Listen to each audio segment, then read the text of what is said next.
Welcome one and all to the final ever video of the history series. Until Hatoon gets enough history to make a video on her. Nevertheless, the only reason Centurion is getting a second history video is simple. A 4-minute video on Centurion was simply just not enough to go into full depth of the hero's history. I mean, we're talking about the literal first ever hero added to the game post-launch. Long story short, a hero's history video should not be less than the amount of years it has existed. But before we get into the video, if you like what you're watching and you keep coming back, hit that sub button. It really helps me out more than you think because every time a new sub pops up, my PNR gets a little bit bigger. Centurion was released on May 16th of 2017, only 3 months into For Honor's lifespan and the first ever hero added to the roster. Centurion's launch was huge. For Honor's main appeal was the unrealistic aspect of knights, vikings, and samurai warriors fighting to the death in either large-scale or simple one-on-one encounters.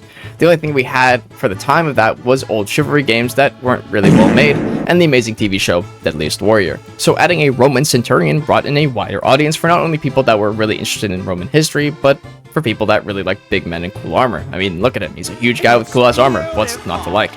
As I stated, this would be For Honor's first ever addition to the roster, and DLC can really bring people into a video game like Smash Bros. Whenever they don't release a Fire Emblem character. Not to mention that For Honor's launch was, things like unlock tech were ruining the game, and fundamentals as well as the horrid peer-to-peer connection. So Centurion needed to hit the mark so people would stay in the game. So how was Centurion on launch? People complain about heroes in today's state being broken or pushed past what's acceptable in a hero in today's state. So if you could send them back in time to fight Day 1 Centurion, they would probably have a fucking heart attack. Day 1 Centurion, in my opinion, was the most broken hero in the game to ever exist. Not very often do heroes end up having infinite loops. This can either be with themselves or in a gank or outright alone. Kyoshin in Kazakhstan's with another Kyoshin.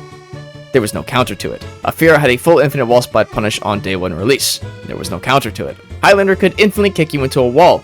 There was no counter to it. And most recently was the buff to Shaman's Bash being faster, accidentally causing an infinite wall splat chain. Majority of these would be patched either weeks or months into the game's existence due to player negative outcry, except for Highlanders, which took way more than normal. Centurion on release had a special property on his jabs where they could wall splat if the opponent hit the wall. Centurion also had another property with his fully charged heavy when it pinned opponents confirmed a level 3 punch. This was what people called the Centurion cutscene back then, but we'll get more into that later. If your opponent was in a wall splat, you could get a fully confirmed charged heavy, and instead of going for the level 3 punch, you went for the level 1, waited to go back into neutral, threw a neutral heavy, and kept the opponent in full hit stun over and over again until they died no matter what. Now you could be saying, well, just don't go near a corner or a wall and you're fine. And yeah, I guess, but you also have to remember For Honor's duel maps look like this, or even this. And the entire time Centurion started the game, he would unlock and run near a wall instantly as fast as possible, so your two options were to leave the game or wait the 4 minutes and see if he ever walked up to you. It's kind of like when a warlord is winning or losing a fight and he runs towards a ledge. What are you doing? Nothing. Me? Just hanging around. This alone would plague the game and tarnish Centurion's name for about less than a month. The fastest hero has ever really been hotfixed besides Shaman's River buff that also caused the infinite. This shows how much of a blight Centurion caused to the community. Nevertheless, he was nerfed on June 1st of 2017, not very long after his release, to not allow the infinite jab wall splat to exist by making opponents hit the wall 200 ms faster. This made it so if you went for the charged heavy after the jab, the opponent could potentially block or parry it. Also, on an added note, he was nerfed again in this patch, and this one's kinda funny. The patch note reads, Eagle's Talon hit recovery could be cancelled into revenge after 1100 ms. Let me turn that sentence into English. If Centurion had revenge while knocking you over during his cutscene combo, he could pop revenge the moment he landed on you, and he could jump on you again during the same knockdown punish. The funny thing is that the patch note outright says it's still possible anyways, so I guess not much really changed. As buggy as Centurion was offensively, he was also decently buggy defensively. For example, every single hero in the game upon rolling has complete immunity to being guard broken with no exceptions. Centurion on launch was fully guard breakable during the entire roll animation. And to finish up the patch note on top of all of this was the additions to Centurion's moveset, and the biggest one added was the combo to Legion Kick. You know, you might be asking, wait, what? But yeah, Legion Kick had the same property as jab or wall splat, but that was the whole gimmick of the move with no follow-up after it. So if you got the kick, you'd get the confirmed heavy after, but since that was kind of removed, they had to substitute it and give it a follow-up move like we have today.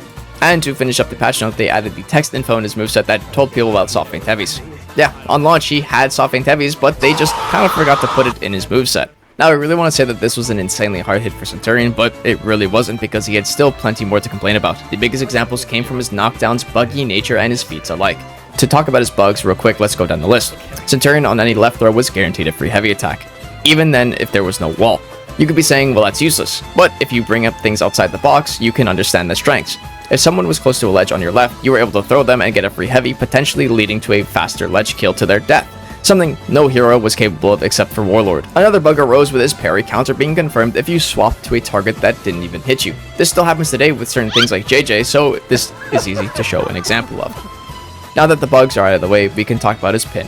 Many pins in front are used to have super armor on both attacker and defender. You could see a single stampede charge kill a person because of this. But what made Centurion so volatile was the fact that if two Centurions were looping charged heavy pins, they in theory, with proper timing, could keep you pinned until you died. And of course it wouldn't be a new hero to the game if it didn't have some sort of broken 4th feat on launch. Centurion's Phalanx was a lot stronger than once today, and Phalanx is still one of the best 4th feats in the game, in today's state. Phalanx lasts around 10 seconds, but on launch, Phalanx didn't last 15, not 30, but 45 seconds of full health shields.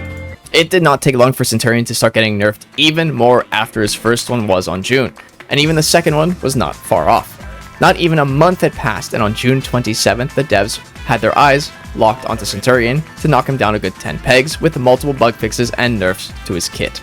The left throw combo would be patched as well as the parry punish swap bug, but most importantly, the feat Phalanx got the heaviest nerf it would have in its life, going from 45 seconds to 10 seconds like we have in today's game. But that's not all. Centurion got 2 days after that and got patched again, and that was the infinite bug if a Centurion used the charge heavy on an enemy that was already affected by the pinning heavy. For the next month, Centurion would go patch note after patch note with some sort of indiscriminate bug fix that was never intended by the developers. For example, his heavy attacks never costed the right amount of stamina, not having correct symbols in his moveset that showed what attacks have which properties, minor bugs, but necessary things for the character to be fixed. But no nerf would kill the hero more than the one they applied to him on September 27th, 2017. The final nail in the coffin for Centurion. We're going to go down the list because it's a pretty long list. Every single heavy attack in his kit had its range reduced by an entire meter. They added an extended layout to his jab after heavy by 100 ms. The outright removal of jab wall splat. It decreased the Centurion's stamina damage on all of his bashes. The outright removal of Legion Kick's ability to wall splat, and lastly, the increase of stamina usage on majority of his moves. This was a hard hit for Centurion. The hero was definitely clunky, but the fact that after a single wall splat he won the fight made him so overpowered he didn't need an actual moveset. So when this was removed from him 4 months in, the cracks for Centurion really started to show. So without the insta-kill I win combo, Centurion had to rely on the rest of his moveset. Now this moveset was good for one thing and one thing only: noob stomping. The hardest thing in any fighting game to learn is countering grabs. Regular grabs, command grabs, and combo grabs that can be teched or DI'd out of. There's a reason many grapplers in video games are seen as easy to play in early ranks, but impossible to play once you face people that can counter your grabs. Centurion had not only one neutral grab, like everyone else, but his opener heavies, apart from unblockable, were soft feintable to guard break. Not only that, but Centurion had a combo where after any light attack he can guard break an opponent with a special guard break called Quick Grab. If you struggled with the counter guard break mechanic, then you must have hated Centurion back then. The problem came from Centurion versus competent players. His moveset was awful. His light chains were too slow at 600 ms, and the light into guard break combo was slow even if it had the name Quick Grab. His Legion Kick was insanely slow, which made him feel like he lacked openers. His unblockable heavy was unfeintable at all. Then the same could be also said about his 3-part zone attack. Back then, Shinobi and Centurion had zone attacks that were multi-part. The issue came from the fact that after the first hit of the zone attack, the next part was unfeintable, meaning you got parried for free since it wasn't a confirmed hit. And to tie the knot into the bow, that was Centurion's punch, being unfeintable as well, and could be dodged on the same timing of level 1 and level 3 due to its lack of tracking, meaning that Centurion's old jab was an IQ test. The Centurion after the first heavy had 3 options: a second heavy attack, an unfeintable unblockable heavy, or a bash that was a variable timed, but could be dodged on the same timing unless you back dodged it. As I said in the beginning though, the people who were brought into the game because of Centurion weren't there because he was For Honor's most broken or overpowered character on the roster, but because of the history of Romans. So why would a hero being nerfed change their mind on who they were going to actually play? Although there was still at least one saving grace Centurion fully had, and that's what everyone named the cutscene. See, with the removal of all that made Cent extremely broken, they left one mechanic out because it was the only mechanic intended by the developers. On a fully charged heavy, Centurion gets a confirmed level 3 punch. There was nothing the opponent could do. A singular light parry meant that you lost almost half your health. This is literally the only reason why Centurion was ever played. Everything was awful except for the singular thing, and Centurion mains took it, and they ran with it. The reason this was called the cutscene was basically because all the Cent had to do was hit heavy, guard break, and then heavy again. and he would do a super cinematic combo that looked like it required way more buttons than intended. Now obviously For Honor's players do what they do best and complain about it, even if it was the only good thing the hero ever had. Now was it slightly annoying that if you got life parried you lost half your health? Sure, but you're fighting a Centurion. You're still probably going to win the fight anyway. There was also a small niche thing, being that Centurion was the only character in the game that had the ability to heavy attack on any parry. Centurion heavy attacks were outright fast enough to be confirmed on heavy parries, and his parry punish as well.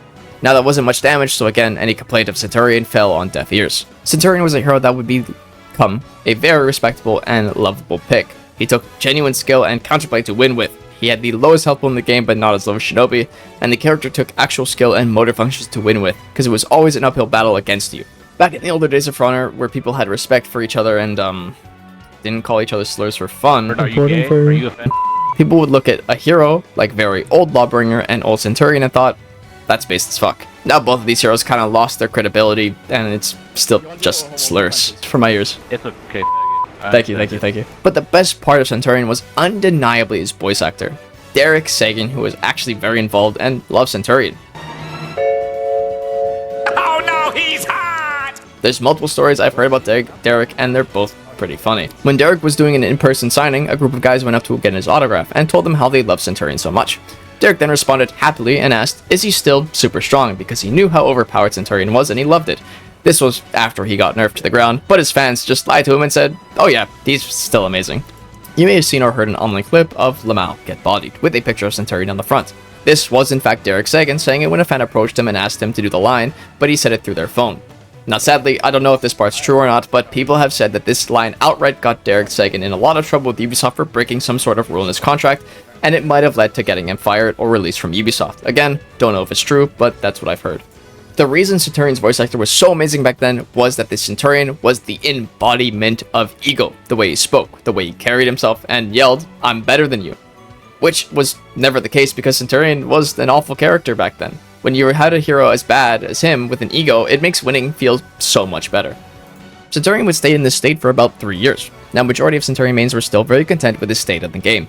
If anything, you can ask an old Cent main who got them to Rev 60 before he was reworked, why would they spend months of their life on grueling torture on a hero that was in such a rough state? And they would simply respond with, because it's Centurion, or start yelling voice lines at you like a bunch of Redditors. But over the time, Ubisoft would come to understand that with all the hero reworks coming to the game that enhanced their playstyles and viability, they eventually had to look at Centurion. His rework was actually very simple in terms of reworks, and what a rework actually should be. A way to enhance a hero's existing moves without making them impossible to comprehend. Majority of the changes were given to Centurion for usable offensive tools. The dev stated that he felt like he needed to play way more defensively than they ever intended. A lot of that came from his completely unsafe offensive tools, like his 600 MS light attacks, unfeintable zone attack, and unfeintable jab mix-up that could never track anyone. So with the rework, Centurion would first receive a buff to his light attacks going from 600 to 500 MS. Then came the new mix-up tool, the light attack into jab mix-up. For Honor realized that the light into guard break was absolutely useless, so they decided to just remove it from its chain. Not only that, but the jab would receive its biggest buff to date, and that's allowing level 1, 2, and 3 to be feintable. Every character that had level 1 to 3 bash mix-ups had the ability to feint them except for Centurion for the time, so this allowing him to be up to par was a great change. They would also buff his absolutely useless and horrible zone attack by giving it the feintable property after the first hit, so you can actually use it without strapping a parry me sign to your forehead. But with all these buffs, For Honor feared another Centurion uprising ruining the game, so they took the one thing that Centurion mains held dear to him, and that was his cutscene, and his ability to get heavy attacks after parry punishes. It was honestly an understandable change, but if you were a Centurion main back then reading that, you probably had a heart attack at your desk. Now that he was viable, I was happy. But my friend, who was a devoted Centurion main that one-tricked him, was not happy. But why, you might be asking? Why would he be frustrated with the character that he spent so much time pouring into be so much easier? Well, it's because when you spend months perfecting garbage, it does not feel amazing when Joe Honor over here, the Rep 1 Centurion, can beat you easily with the reworked version of you. And it wasn't just him. Many Centurion mains came out the woodworks complaining that their hero was just now way too easy. Now this rework was successful in making Centurion a right monster for a bit, but that's because when people face something new, they tend to struggle. After some time of his rework existing, Centurion went from public enemy number 1 to again, just another hero. With time passing, the hate boner of Cent was passed on to other heroes like the entire Outlanders faction. Centurion was a hero that was just plain fun to play at the time, but sometimes it would be about stripping away the other person's fun. He loved to harass people with his jab mix-up, and unrelenting pressure, which paired with his stamina damage on each jab, left some players without options against him. But even with all these enhancements every other hero was getting, yet again, Centurion's cracks started to show again. Centurion's level 3 bash was too slow. If you were a Cent main, you might remember the double dodge problem. Centurion bash was too slow back then, being at a 1500 MS bash, the slowest level 3 in the entire game. With this timing issue, it was fully possible to dodge his level 3 bash by dodging on level 1 timing and then still having enough time to dodge his level 3 bash coming towards you because of how slow it came to you. Now there was counterplay like feinting the level 2 bash into guard break, but it was something that no other hero that had to deal with. So in September of 2024, For Honor would finally buff Centurion one last time by decreasing the time it took for his bash to come out by 100 MS, while also buffing it the time it took for its hyper armor to start up from 1000 to 900 MS. There were still heroes in the game that could double dodge. For example, Warden, Warmonger, BP, Nabushi, and JJ can still double dodge the mix-up, but that's a character specific thing instead of a roster-wide problem. And now we can get into the one main reason why this video was revived in the first place. Normally, I do not talk about game-wide changes, like the implementation of dodge attacks on heroes like Centurion, Warlord, and Highlander, but this one was way too much of a change that felt like it was specifically to nerf Centurion, and I cannot ignore it. On June 11th, 2025, For Honor would do the most controversial change in the history of the game's life. That change being the outright removal of stamina damage from bashes. This had hard effects on heroes like Warden, Blackprior, and even Gladiator, but none would be affected as Centurion was. Centurion had 3 moves in his kit that were bashes: Legion Kick, Jab, and the 3 bashes on Guard Break. These confirmed only stamina damage when he had them. Now, they confirm absolutely nothing and has become a redundant and useless move outside of Haymaker. Centurion's entire character was to push you into a corner and have you make a mistake because you overextended while low on stamina. With the removal of all of his stamina damage, his Guard Break punish turns useless, as I said, and half the character's identity was just removed. While stamina damage was kind of frustrating, you have to understand that it was a necessary evil in the game that had to be there to punish people for never letting off the offense and then stopping just before they put themselves out of stamina. Overall, the life of Centurion has one thing that stayed the same. People who love Centurion play Centurion. The hero was never about the place on a tier list or how meta the character ever was. When he was the best in state and the worst in state, these same people were playing Centurion. And while there are people that hate Centurion, keep in mind that just because you don't like it doesn't mean that other people hold the same opinion as you. And the same thing can be said about Cent mains. Just because you love Centurion, do not be blind and mean to everyone that doesn't agree with you. Moral of the story, like I've said in these other videos, do not be toxic little shits that sound like they haven't been hugged in years. And just respect each other enough to keep your mouths closed. As always, I love you guys, and I'll see you in the next one.